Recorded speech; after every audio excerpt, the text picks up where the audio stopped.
Slip of টাংও হয়, সেই slip of tongue কেন হবে? হিন্দুস্তান মুর্দাবাদ মানে রাজনীতি করতে করতে কোন জায়গায় নেমেছে, এইটুকু জ্ঞানগম্য এইটুকু বোধ থাকবে না?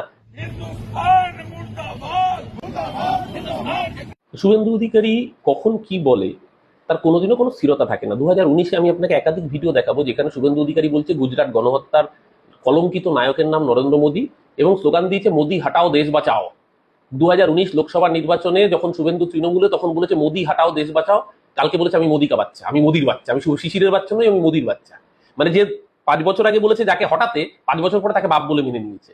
তো সেই শুভেন্দু অধিকারী আসলে ও না হিন্দুস্তানের না হিন্দু কারণ নয়।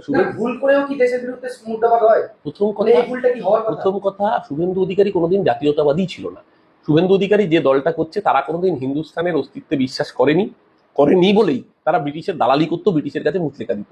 সেই শুভেন্দু অধিকারী হিন্দুস্তান পাকিস্তান মুর্দাবাদ বলার বদলে যদি হিন্দুস্তান মুর্দাবাদ বলে, তা আবার বিধানসভার গেটে দাঁড়িয়ে কুণালদা যে ভিডিও পোস্ট করেছে তার অর্থ কি দাঁড়াচ্ছে? হিন্দুস্তান মুর্দাবাদ মানে রাজনীতি করতে করতে কোন জায়গায় নেমেছে এইটুকু জ্ঞানগম্য এইটুকু বোধ থাকবে না যে কোন জায়গায় কোন কথাটা বলা উচিত কোনটা বলা উচিত না? আরে যদি স্লিপ অফ টাংও হয়, সেই স্লিপ অফ টাং কেন হবে?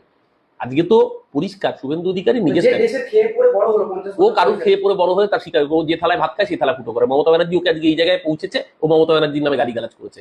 ও নরেন্দ্র মোদীকে দুদিন আগে গালিগালাজ করেছে, মোদী হটাও দেশ বাঁচাও বলেছে, তারপর বলেছে গতকাল বলেছে আমি শিশির আমার বাপ নয়, মোদী আমার বাপ। আজকে বলছে হিন্দুস্তান মুর্দাবাদ। আরে ভাই স্লিপ অফ টাংও তার মানে কি ফ্রয়েডিয়ান স্লিপ? তার মানে মনের মধ্যে অবচেতন একটা কাজ করে যে হিন্দুস্তান মুর্দাবাদ হয় হোক, ওকেও রাজনৈতিক লক্ষ্য মুখ্যমন্ত্রীর চেয়ার দখল করতে হবে। তাই জন্য শুভেন্দুর এই ধরনের